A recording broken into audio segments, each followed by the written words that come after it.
నాగర్ కర్నూలు జిల్లా అచ్చంపేటలోని వ్యవసాయ మార్కెట్లో రైతులు ఆందోళన చేపట్టారు. వేరుశెనగ రైతులకు కనీసం మద్దతు ధర కల్పించాలని డిమాండ్ చేస్తూ వ్యవసాయ మార్కెట్ వద్ద రైతులు ఆందోళన చేపట్టారు. పరిస్థితి ఉద్రిక్తంగా మారడంతో వ్యవసాయ మార్కెట్ కమిటీ చైర్మన్ అంతటి రజిత మల్లేష్పై దాడికి పాల్పడ్డారు. అదేవిధంగా మార్కెట్ కమిటీ కార్యదర్శిపై కూడా దాడికి తెగబడ్డారు. నిన్న మొన్నటి వరకు క్వింటాకు 7,500 రూపాయలు నుంచి కనీస మద్దతు ధర అందించిన వ్యాపారులు నేడు 4,000 రూపాయలకు కొనుగోలు చేయడం పట్ల రైతులు ఆందోళనకు దిగారు. దీంతో పోలీసులు రంగప్రవేశం చేసి రైతులను శాంతింపచేశారు.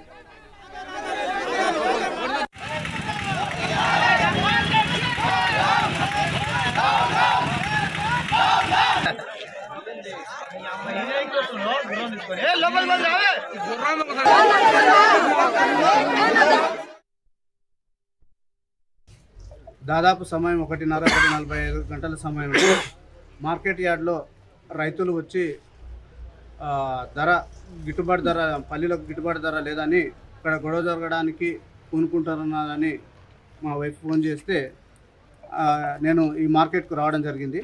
మార్కెట్లో వచ్చి కూర్చొని వచ్చిన రైతులతో సంభాషిస్తున్న క్రమంలో మాట్లాడుతున్న సమయంలో ఏ సైడ్ దగ్గరికి అయితే వచ్చిన రైతులు సరుకు తెచ్చిర్రో ఆ సేట్లు ఎవరు, మీరు వచ్చిన రైతులు ఏ సైడ్ దగ్గరకు వచ్చారు, కుప్పలు ఎక్కడ పోసారు అని మేము విచారిస్తున్న క్రమంలో అంటే తెచ్చిన రైతు అయితే సరుకు తెచ్చిన రైతు అయితే మేము ఈ సైడ్ దగ్గరికి మా సరుకు తెచ్చినాం, ఈ సైడ్ దగ్గర మేము సరుకు తెచ్చినాం కాబట్టి ఇక్కడ గిట్టుబాటు ధర లేదు, మాకు తగినటువంటి రీతిలో ధర వస్తలేదని చెప్తారు.